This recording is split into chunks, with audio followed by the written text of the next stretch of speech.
A deputada federal do PL de Santa Catarina, querida Júlia Zanata, pronta para conversar conosco. Júlia, bom dia, seja bem-vinda. É bom poder conversar contigo, Júlia. Bom dia, Pitoli. Bom dia a todos os ouvintes da Rádio Auriveira e vocês. Tudo certo. Pelo jeito, a caminho do aeroporto, né, Júlia? Isso, caminho do aeroporto para a última semana do ano, Brasília. Que promete ser intensa, e vocês chegam agora, nesta segunda-feira, para o trabalho com a prisão de Braga Neto. Como é que foi o final de semana? Tenso? Como é que foi o bastidor? Você pode contar para a gente, Júlia? Mais uma prisão, na minha visão jurídica, sem motivos, né? Não há motivo jurídico para a prisão preventiva do Braga Neto, uma vez que a investigação já terminou. Então, como é que ele pode obstruir uma investigação que já chegou ao final? É o primeiro general 4 estrelas, né, que é preso.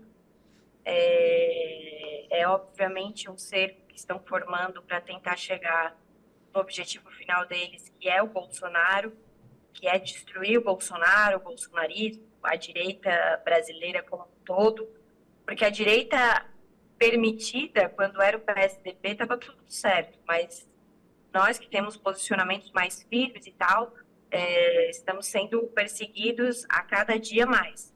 Também uma péssima notícia, na semana passada, que o TRE de São Paulo formou maioria para cassar o mandato da deputada Carla Zambelli, né, por desinformação, e desinformação pode ser qualquer coisa. Então, hoje no Brasil, não precisa mais motivo para prender um opositor político. Não precisa mais motivo plausível, né, jurídico, que eu digo, para cassar o mandato de um deputado federal. Precisa a vontade do sistema, a vontade de alguns. E aí todo mundo me pergunta onde que a gente vai parar. Eu falo, eu não sei, eu só sei que eu não vou parar, que a gente não pode parar de lutar. Mas a prisão do Braga Neto, ontem, saiu até no Petrópolis, foi esse vídeo que ele falou para o pessoal ter fé, não perder a fé. Então hoje pode ser qualquer coisa o motivo da prisão. Nós estamos vivendo uma narrativa maluca, um papo de maluco, um papo de golpe que nunca existiu. Primeiro era o pessoal do 8 de janeiro, coitadinho lá, que o dá golpe sem armas, né? Agora é uma tentativa de uma trama de matar alguém. Não vamos esquecer que o antigo procurador-geral da República afirmou numa entrevista da Veja que ele entrou com uma arma. Como é que é o nome dele? O nome dele agora? O Janot. Ele entrou com uma... Janot, exatamente. Ele entrou com uma arma no Supremo porque ele queria matar um ministro do Supremo. Né? Ele falou numa entrevista que era uma vontade dele. Só que ele não realizou, então ele não foi investigado, nada aconteceu com ele, né? Porque foi uma vontade. Então, assim, eu não acredito em mais nada do que está. Eu acredito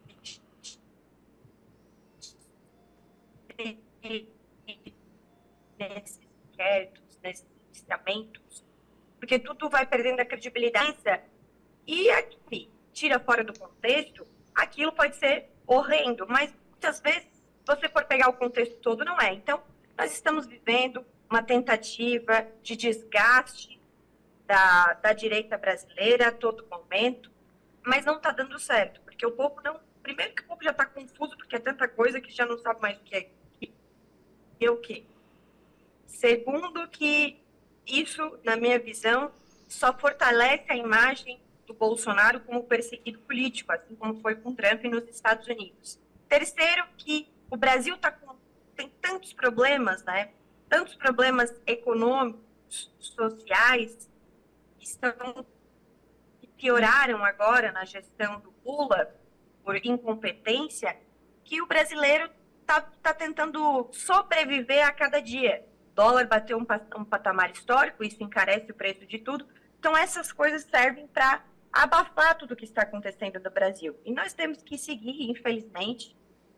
As pessoas hoje vivem com medo de se manifestar, medo de falar no WhatsApp, existe uma perseguição muito grande, mas vamos seguir em frente. Agora, Júlia, é uma semana de muito trabalho ainda, segundo o presidente do Congresso, até a próxima sexta-feira deve ter muito trabalho, só que trabalho que chega alimentado por 1,7 bilhão em emendas. O que vem por aí essa semana tão importante assim, né, que o governo libera todo esse valor em emenda, Júlia? Na verdade, o governo tinha um prazo para pagamento das emendas impositivas até o final do ano.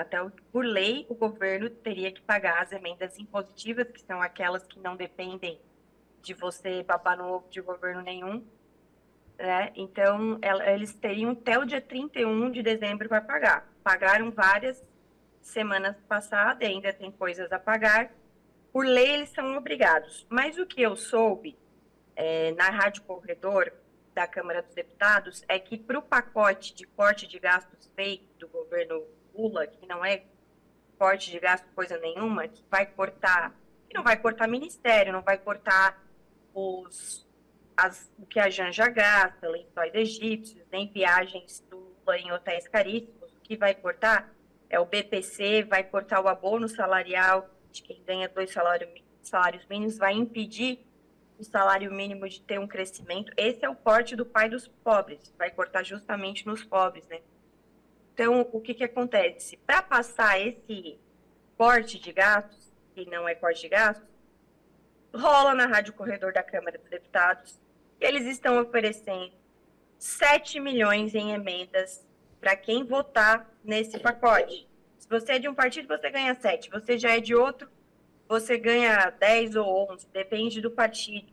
Então, eles estão fazendo aquela ofensiva para aprovar o que eles querem na Câmara dos Deputados na última semana do ano, estão com dificuldades. Tanto é que o pacote não vai vir inteiro agora, nesse final de ano, vai ficar coisa para o ano que vem. Mas esse pacote não gerou o resultado esperado pelo governo, porque não passou credibilidade. Primeiro que governo Lula fazendo corte de gastos é o contrassenso. O PT sempre defendeu gastar tudo como se não houvesse amanhã. E isso gera uma inflação, gera um problema no mercado, gera o problema... porque eles falam o mercado não é importante, mas o mercado que a gente fala gera consequência econômica na vida de todo cidadão brasileiro, do mais pobre ao mais rico, e sempre quem sente primeiro é o mais pobre.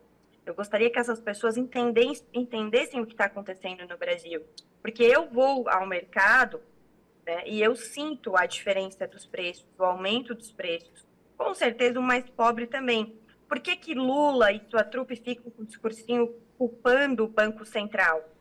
Porque eles têm que ter alguém para culpar das porcarias que eles andam fazendo e deixando tudo mais caro para o brasileiro, sem contar os aumentos de impostos.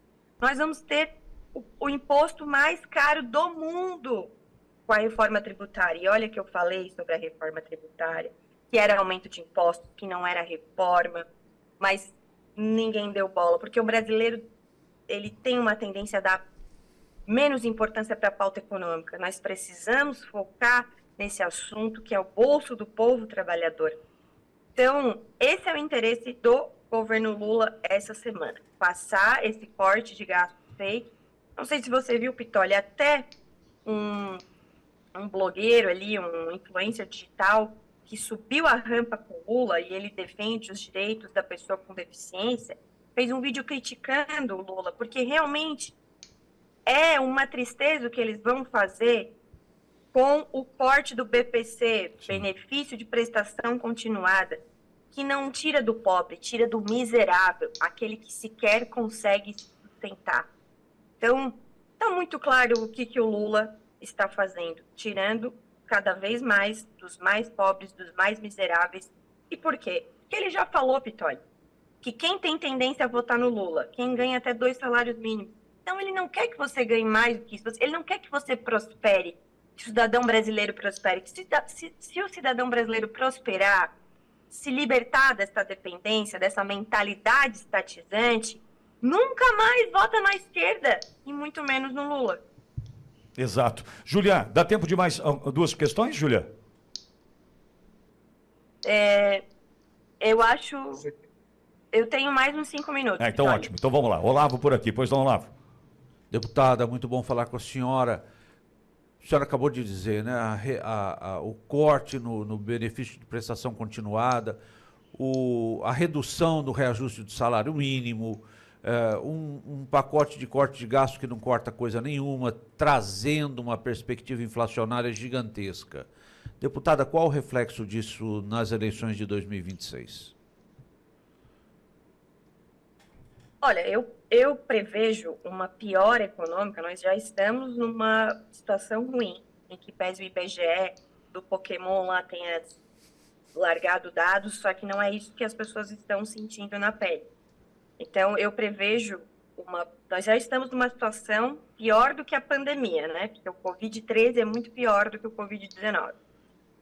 Então, eu prevejo uma piora econômica do Brasil, em que o brasileiro vai sentir cada vez mais. Como eu falei, eu espero que ele entenda de onde isso está vindo, que é reflexo da política econômica do governo Lula. Irresponsabilidade. Porque não adianta, você vai lá cortar do coitadinho do BPC, mas você não está cortando o inchaço da máquina pública como um todo, e principalmente do executivo, que é onde ele pode cortar mais rapidamente e mais diretamente. Então, eu prevejo uma situação muito ruim para a esquerda e para o governo Lula em 2026. Por isso que eles estão querendo censurar as redes sociais, que é um assunto número 1. Quando assumiram, vamos lembrar, o assunto número 1 deles era a questão do desarmamento, certo? Então, eles foram lá, fizeram o decreto, estão ganhando um pouco no cansaço. Enfim, depois, nesse segundo ano, o assunto principal foi regulamentação das redes sociais. Teve até uma declaração da Gleisi, presidente nacional do PT, que ela falou, se a gente não regulamentar, ou seja, censurar as redes sociais, nós vamos levar uma surra, né? Nós vamos ser trucidados. Por quê? Eles querem... Esses dias a AGU pediu para tirar publicações de desinformação sobre as políticas públicas do governo. Então, você não vai mais poder falar verdade ou questionar, porque sem essa censura, vai ficar muito claro para o povo de onde está vindo toda a mazela na sociedade brasileira, econômica, o problema do aumento de preços, tudo vai subir, tudo vai ficar muito mais caro. E aí, por exemplo, aquela história da isenção do imposto de renda até 5 salários mínimos, que eu sempre estou favorável à diminuição de impostos e nunca voto para aumentar impostos. Porém, vamos dizer que ele consiga isentar o cidadão que ganha até 5 mil reais, na verdade, né? Que ganha até 5 mil reais. O poder de compra dele, com a inflação, com os problemas econômicos gerados, vai diminuir muito. Então, não adianta você dar alguma coisa e tirar com a outra mão. Dar com uma mão e tirar com as duas do outro lado, porque a situação do brasileiro vai continuar mesmo. Walter Nagelstein. Walter, Júlia Zanata na tua escuta. Deputada, bom dia, boa semana. Até que dia o Congresso vota? Quando é que começa o recesso? Se não conseguir votar antes do recesso, tem possibilidade de convocação extraordinária? Essa é a minha primeira pergunta. O que a senhora tem ouvido em Brasília sobre mudança ministerial? Cai Paulo Pimenta? Outros ministros devem cair? Olha, nós temos previsão, hoje tem sessão já, né? À noite, que pese seja virtual, mas estou indo para Brasília, porque eu gosto de estar lá para tentar barrar algumas coisas que aparecem do nada. Sexta, não sabemos se vai ter sessão, ainda não foi convocada. Sim, tem chance de ser convocada a sessão extraordinária. Aliás, todas as sessões desse ano que nós estamos tendo são as sessões extraordinárias, né? Foi algo que a gente até debate bastante, porque a gente não tem previsibilidade alguma na Câmara dos Deputados sobre a pauta, sobre quando que vai ter sessão, quando que vai terminar. O Lira, ele informa tudo muito em cima da hora, tem sido uma reclamação muito constante nossa. Eu sempre falo, eu não tenho problema de perder no voto dentro do plenário da casa. Eu tenho problema de ver um projeto que entrou meia hora antes na pauta e eu não ter tempo de ler. Claro, às vezes você lê ali, mas você não consulta alguém do setor, não sabe o que está acontecendo, então isso não é democracia, né? As coisas passarem assim a toque de caixa, porque você não tem o debate, E eu vejo, inclusive, muitos deputados reclamando, não só nós de direita, os deputados de esquerda também, que isso é perder poder, né? Você não tem direito nem de saber o que está sendo votado, isso é ridículo, fica até feio para nossa cara, mas é o que tem acontecido. Então, tem chance, sim, de chamar uma sessão, né? O Lira pode chamar a qualquer momento, mas, em tese, a gente começa o recesso dia 20, na sexta, e volta dia 1º de fevereiro. Mas tem que votar esse ano ainda, né? Pelo princípio da anuidade, tem que votar esse ano ainda essa questão do corte de gastos. Ainda em Mas tô dizendo que vai 2024. ficar para o ano que vem alguma parte. Aqui é um pacote grande, né? Já passou requerimento de urgência de 2 projetos ali, esse do PPC e outro que eu não me lembro o número, mas e ficaria uma parte para o ano que vem. Mas vamos ver, essa semana nós vamos saber melhor o que vai e o que não vai. Julia, E a questão de cair o Paulo Pimenta, sim, tá bem forte esse rumor em Brasília de que ele vai dançar. a Janja quer, né? Tá brigando com a Janja. Olha quem manda no Brasil hoje. Ô, Julia... Eu tô torcendo pela briga, né? Eu tô com um baldinho de pipoca, inclusive. Julia, e a Frente Parlamentar para a Liberdade de Expressão que você preside agora? Qual o trabalho, qual o calendário, o que tem pela frente? Assunto não falta, né, Julia? Lançamos a frente faz uns 10 dias para acompanharmos tudo que está acontecendo no Brasil, para reforçarmos a nossa bandeira, que é a mais importante, da liberdade de expressão, porque a liberdade de expressão é um direito humano, se a gente não pode falar o que a gente pensa, nós não somos nada. E agora nós estamos acompanhando principalmente aquela questão que está lá no Supremo Tribunal Federal, da votação do Marco Civil, do artigo 19, e fizemos, inclusive, pretendo disparar e entregar, ver de que forma eu vou acessar o ministro do STF essa semana, para entregar o nosso posicionamento, né, da frente sobre essa votação aí que vai gerar censura, vai gerar problema, vai acontecer, as plataformas vão ser responsabilizadas por conteúdo de terceiro, então eles vão censurar praticamente tudo. Eles não correrem o risco de serem processados por conta de conteúdo de terceiro. Então, hoje nas plataformas já existe isso é discurso de ódio, isso é não sei o quê, porque discurso de ódio pode ser qualquer coisa dependendo do seu viés ideológico, certo? Então, é muito subjetivo. E isso é uma preparação para a eleição de 2026, eu tenho falado. Nós já tivemos censura nas eleições de 2022, eu não podia falar.